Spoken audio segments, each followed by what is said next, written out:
নমস্কার বন্ধুরা, চলে এসেছে গীতা এলএলবি ধারাবাহিকে দুর্দান্ত একটি পর্বের আপডেট নিয়ে।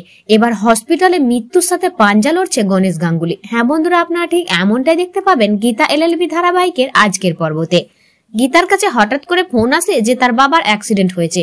সেটা শুনে গীতা তাড়াতাড়ি হসপিটালে দৌড়ে যায় আর গিয়ে তার বাবাকে রক্তাক্ত অবস্থায় দেখে গীতা খুব কান্নাকাটি করতে থাকে আর ডাক্তারকে বলে, ডাক্তার বাবু আমার বাবার কি হয়েছে? তখন ডাক্তার বলে, ওনার ব্রেনে আঘাত হয়েছে, ওনাকে ইমিডিয়েটলি ওটিতে নিয়ে যেতে হবে, ব্লাড দিতে হবে, তা নাইলে ওনাকে বাঁচানো যাবে না, আপনি এখনই 1 লাখ টাকা জমা করুন। তখন গীতা বলে, 1 লাখ টাকা? আমি এতগুলো টাকা কোথায় পাবো? আমার কাছে তো মাত্র 20,000 টাকা রয়েছে।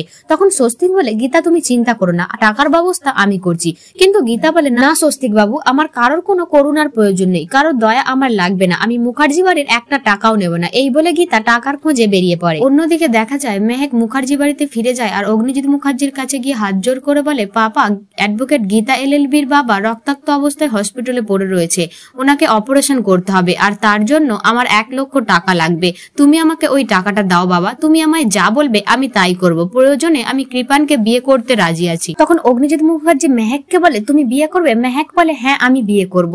আর তখনই অগ্নিজিৎ মুখার্জি মেহেককে 1 লাখ টাকা দেয় আর বলে, আমি জিতবো, আমি ওই গীতা এলএলবির কাছে জিতবো, আমি ওর কাছে হারিনি। এদিকে হসপিটালে গীতা হাত জোর করে কাঁদতে কাঁদতে বলে, আমি এতগুলো টাকা জোগাড় করতে পারিনি ডাক্তারবাবু, কিন্তু আমি কথা দিচ্ছি কালকের মধ্যে সব টাকা আমি দিয়ে দেবো। তখন ডাক্তারবাবু বলে, টাকা তো জমা পড়ে গেছে আর আপনার বাবাকে ওটিতে নিয়ে যাওয়া হচ্ছে। কিন্তু গীতা বলে, এতগুলো টাকা কে জমা করলো? কিন্তু ডাক্তার কোনো কিছুই বলে না। এদিকে তখন মেহেক আড়াল থেকে দাঁড়িয়ে বলে, আমি চলে যাচ্ছি গীতা বৌদি, আমাকে তুমি ক্ষমা করে দিও, এই কেসে তুমি আর আমাকে কোনোদিনও পাবে, কারণ তোমার বাবার জীবনটা আমার জাস্টিসের থেকে অনেক বড়। তো বন্ধুরা, গীতা কি পারবে অপারেশন পরেও তার বাবাকে বাঁচাতে? তোমাদের কি মনে হয় কমেন্ট করে জানাবে।